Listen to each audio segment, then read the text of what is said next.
Bonsoir et d'abord cette information. Le parquet d'Évry lance un appel à témoins afin d'identifier le corps d'une femme retrouvée sans vie en décembre 2011 à Villebon-sur-Yvette. Les recherches effectuées depuis maintenant 1 an par les gendarmes n'ont pas permis de mettre un nom sur le cadavre découvert sans tête et sans main en train de brûler à proximité d'une voie de chemin de fer. C'était donc le 10 décembre dernier.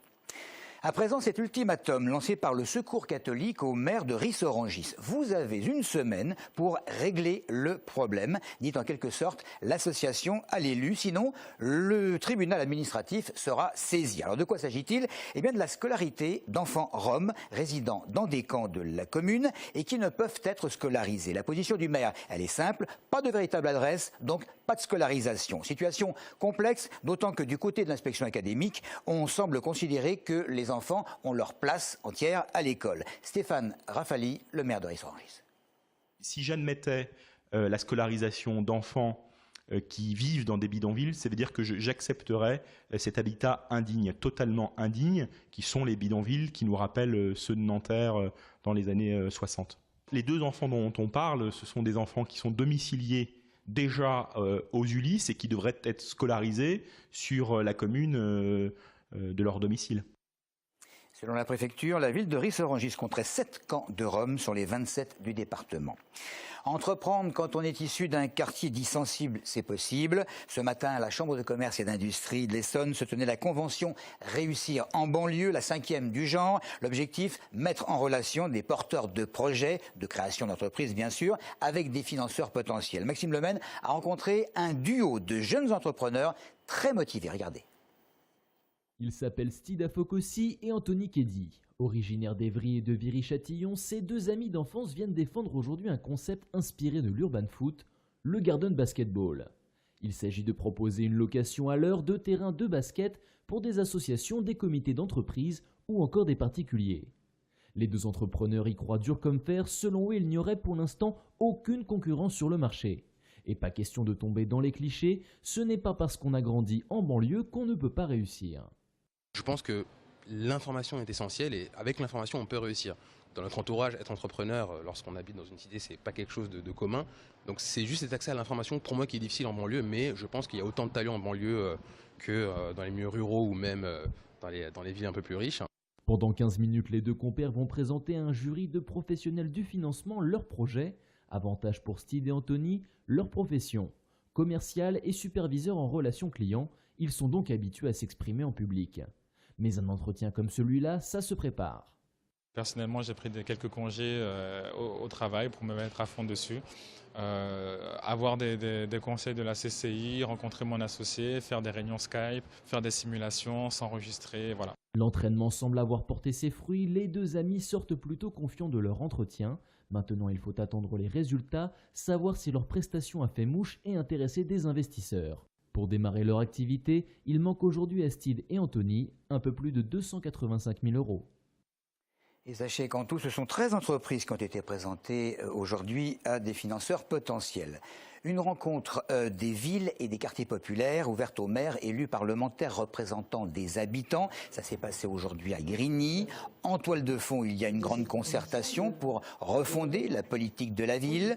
On n'est pas là pour gérer le ghetto, mais pour en sortir, estiment les participants de ces tables rondes, issus de plusieurs départements. L'un d'eux s'explique devant la caméra, le micro de David Kircher et de Maxime Bossis.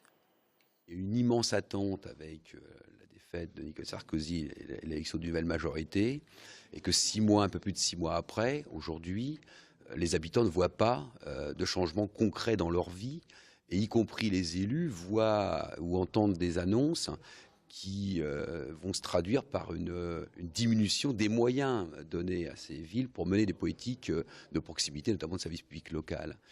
Donc il y a à la fois de l'attente, parfois du mécontentement, de la colère chez des habitants. Et comme on ne veut pas être spectateur, eh bien nous voulons contribuer à apporter des réponses alternatives, progressistes, qui permettent aux gens, aux habitants de vivre décemment dans nos villes et quartiers populaires. Le président de la CAPS avait écrit aux autorités à ce sujet et les principaux concernés manifestaient ce matin à Palaiseau. Concernés, aussi bien les élèves, leurs parents que les enseignants du lycée Camille Claudel.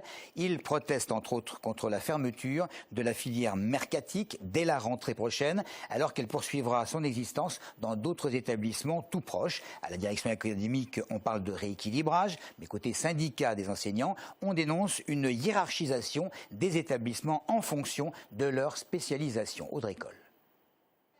Ils étaient près de 300 élèves à s'être mobilisés depuis 7 heures ce matin devant leur lycée. Le but, empêcher l'entrée des professeurs et des élèves afin de bloquer les cours. Les lycéens manifestent contre la décision du rectorat de fermer la filière STG, Sciences et Technologies de Gestion. On est en train de nous voler la diversité d'un lycée. Ce qu'on nous apprend depuis tout petit, c'est d'être en communauté, de vivre avec la différence. Et on est en train de nous extraire une filière qui sert de tremplin pour pas mal de jeunes. Il faut savoir que faire enlever la STG mercatique ici, c'est faire une sorte de tri. Et ce que le rectorat en fait attend de faire, c'est comme disait Sally, c'est faire des pôles d'excellence, S et ES, parce qu'après STG, ce qui vient, c'est la L. La suppression de la première STG et de la terminale STG option mercatique indigne élèves et professeurs. Cela provoquera une concentration des filières technologiques au lycée Poincaré de Palaiseau, créant ainsi une hiérarchisation entre filière générale et filière technologique.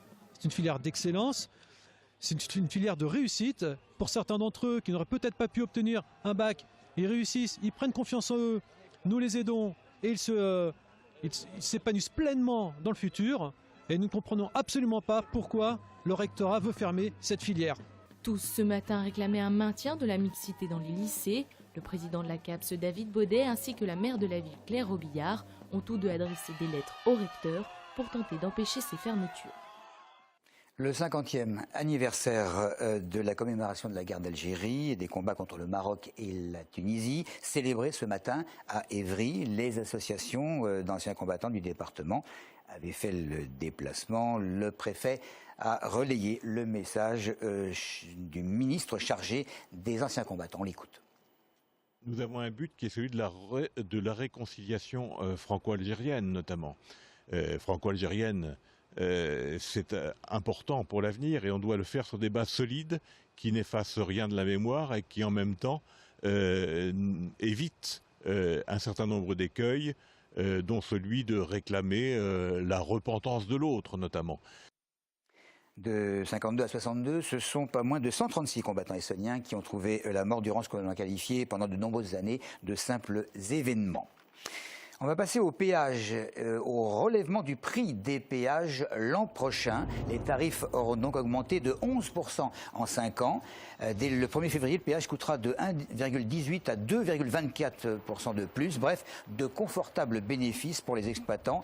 Mais si on explique que l'augmentation est normale parce que basée sur l'inflation, ça ne convainc pas du tout Nicolas Dupont-Aignan. Sur le principe, la privatisation des autoroutes en 2005 était déjà un scandale. Mais quand on voit la rentabilité pour les sociétés privées acquéreuses, on se rend compte que les Français sont pris pour des vaches à lait, explique-t-il. Les autoroutes appartiennent à tous les Français. Il est donc inadmissible que des entreprises privées fassent des bénéfices sur des biens communs, poursuit le député maire de Hyères, qui demande au gouvernement de geler la hausse des tarifs en ajoutant qu'en temps de crise, je cite toujours, tous les efforts doivent être partagé. Fin de citation. Voilà, je vous rappelle cet appel à témoins du parquet d'Évry pour essayer d'identifier, un an après sa découverte, le corps d'une femme retrouvée sans vie. C'était le 10 décembre donc 2011 et c'était à Villebon-sur-Yvette. Les recherches effectuées par les gendarmes n'ont rien donné pour l'instant. Merci de nous avoir suivis.